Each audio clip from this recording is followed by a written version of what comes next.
What's going on, guys? Your boy Ryan Amazing here, back with another video. And in today's video, guys, we got another developers discussion here for 11/6/2024. So we did the last one obviously last month, guys. We got a new one here for Genshin Impact, and it's going to be covering artifact autolock feature and increased elemental reaction damage. So we're going to be covering exactly what this is. If you guys haven't hit that sub button already, man, definitely make sure to hit that like button and subscribe, as we are on the road to that 1,000 subscribers. And once we do a 1K subscribers, guys, we are doing a 5x Vulcan Moon giveaway. So if you do want to be entered into that giveaway, make sure you sub to the channel. And with that out of the way, man, let's hop in and let's talk Genshin Impact.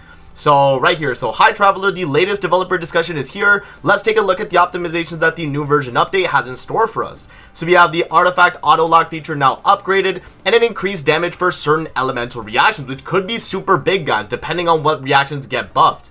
So we have the treasure compass here, which is gonna discover even more chest locations. So what is that? Treasure compass can now detect a wider range of chests, such as time trials and Sealy that are yet to be in the Sealy courts. That is a really good change. Wow. So exploration now with a treasure compass is gonna be a lot more easier, guys. That's a major W right there. Okay.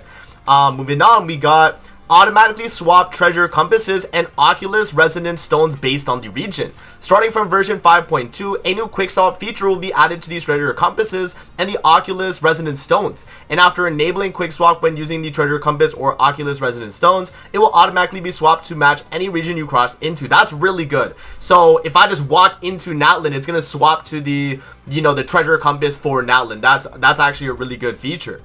Okay, and then yeah, obviously you got the enable quick swap. The two optimizations above will be applied to all currently available regions. So you get that for pretty much everything as well, guys. So that's obviously very good.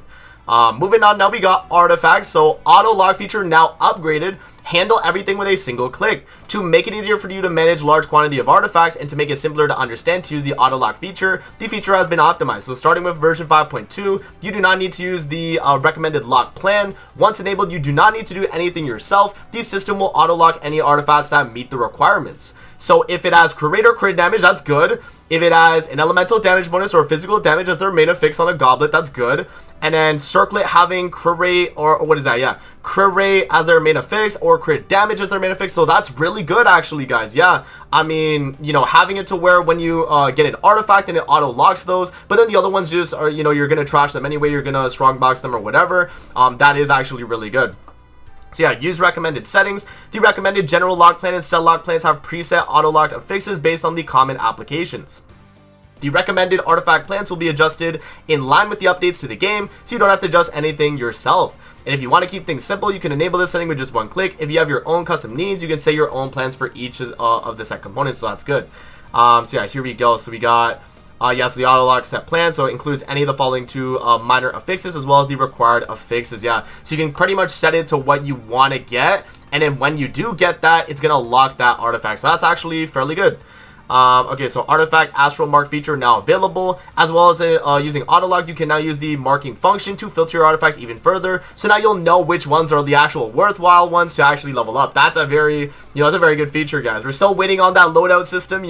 One day we'll get loadouts, man, but yeah, I mean, this is a step in the right direction for sure. This is definitely really good. Allowing us to get specific artifacts locked instantly, and then we know for a fact these are the really good ones to level up. So that's gonna be really good. All right, so this can be paired with the auto lock feature, so artifacts that meet basic requirements are automatically locked, while those who choose to focus on are marked with a star, and artifacts that are not locked can be salvaged to be used for mystic offerings, so that's good. And then marked artifacts will be automatically locked and given priority display in the artifact list to make it easier for you to locate them, so you'll be at the top of the list as well. Okay, so that's pretty nice. And then we got the feature for sorting artifacts in order of when they were obtained. So sometimes you may wish to prioritize checking the artifacts you have most recently obtained. Starting with version 5.2, a button will be added to the artifacts page in your inventory, allowing you to be able to sort them by time obtained. So that's going to be pretty good. So when you actually got them, so from the initial time you got them all the way to your latest one that you're actually getting now. So that's obviously very good. When you just got an artifact, you're like, okay, I can actually level that one up. So yeah, doesn't it sound like they would become in handy? Collecting a large number of artifacts from Natlan secret spaces. Yes, sir.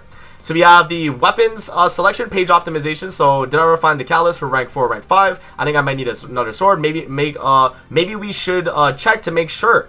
Also, it tells us which ones are owned and how many dupes we have. That's good. So in order to make it more convenient for you to check the weapons you already have when obtaining new weapons, weapon amount, level, and refinement rank information will now be displayed on the forging shop and the battle pass pages. That's good. So, I don't have to check, back in my inventory just to make sure I have a R5 black sword or serpent spine or, wolf fang. So that's definitely going to be a pretty good addition right there too, guys. So yeah, moving on, we got the Sera Teapot. Purchase wood from the Realm Depot. So this is going to be starting from version 5.2. You can purchase wood that you've already obtained from the Realm Depot in the Sera Teapot. Okay, that's definitely really good.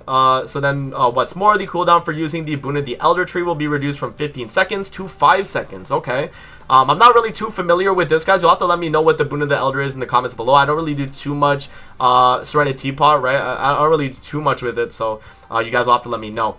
Alright, moving on now to the elemental reaction buffs. So we have increased base damage for certain elemental reactions. Now, based on continued observation of the different elemental reactions in combat, adjustments will be made to allow a wider variety of characters and lineups to shine. Starting with the version 5.2, the base damage of Overload, Superconduct, Electro Charge, and Shatter reactions will be increased. These adjustments have already been implemented on the version 5.2 test server and will continue to observe the results to ensure your quality of combat experience. Okay, guys, so that is a major buff. Overload, I mean, is already a good reaction in terms of the team that you're running, right? You have the team, it is very good, obviously, with the Chevrolet's Overload team. So Overload getting a buff is really good. Superconduct needs it, for the physical red shred. I don't know if they're going to touch any of that or if it's just the damage from Superconduct itself. Electro Charge is good too, taser teams, that's good. And then Shatter, I actually do not know what reaction that is. What is Shatter? Is that, oh, that's the blunt into a frozen enemy. Okay, yeah, that one's kind of what it is. But the big one I would say, guys, is definitely Overload. Overload is a major buff for sure. Alright, moving on. We got the Imaginarium Theater, so increased blessing level buffs for the special guests. So starting with version 5.2, the blessing level buff effects received by special guest characters are increased by 100%. So now it's going to be, these characters are going to be a lot stronger now in every time we're in Imaginarium Theater, guys. These special guest stars, so that's really good. Now that you're unaffected by elemental type restrictions, you can now enjoy more powerful buffs. Maybe it's time for you to try and add more special guests to your team. We got the new page and boss tags added to the performance prep page. So deciding which characters to add to your party is undoubtedly a huge consideration when preparing for combat. In order to allow you to make these decisions more intuitively and comprehensively, we've made a number of optimizations to the performance prep page. So after a new version update, after the new version update, characters can be sorted according to their elemental types, whether they're mostly on-field or off-field, and whether they're DPS support or survival type characters. That's cool. So people that don't really have too much experience with characters in Genshin Impact, that'll definitely be helping them. For the majority of other people that are doing Imaginarium Theater, though, it's kind of endgame, guys, so for the most part, you guys know what you're doing. But yeah, I mean, that is definitely really good, though.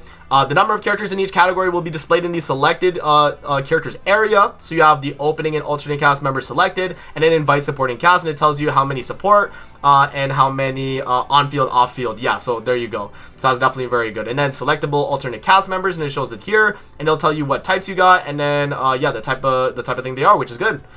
Okay, so at the same time, you can click on the boss's avatar to view their information to see which characters possess a tactical advantage. So it'll tell you, which characters are better, and they kind of I guess they delve into that a little bit more, because they used to show just these two things right here. So the Ucio aligned attacks and then the pyro damage, they would say that as well. But yeah, obviously them clarifying and explaining it a little bit better is good. So yeah, we have sometimes I find myself halfway through the battle to only discover I have too many damage dealers and too few healers and supports, and sometimes I'm lacking a much needed character. Hopefully this update will make it easy to find a balanced and comprehensive lineup. So we have the new supporting cast record feature. So starting in December, you'll be able to view a record of the characters your friends have borrowed on the supporting cast page. So that's pretty good, and you can see how good they are and what they've cleared with that. That's good.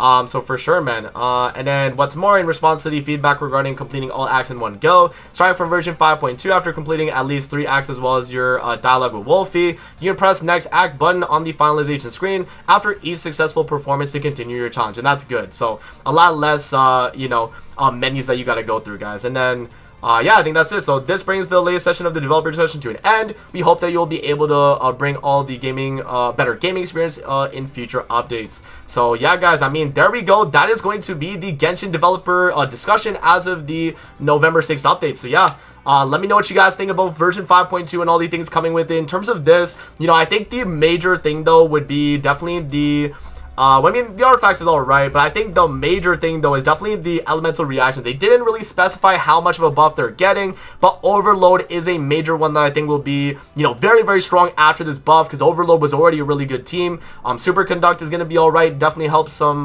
you know, physical damage dealers. Taser getting a buff is good, and then Shatter is kind of just there, but I mean, you know, we'll take the buff, right? Definitely, you know, long overdue, so. Alrighty guys, so that's going to be it for the video. I hope you guys did enjoy, and we'll see you guys on the next one, man. Peace out, have a good rest of your day, and again, make sure to hit that like button, subscribe, and we'll see you guys on the next one.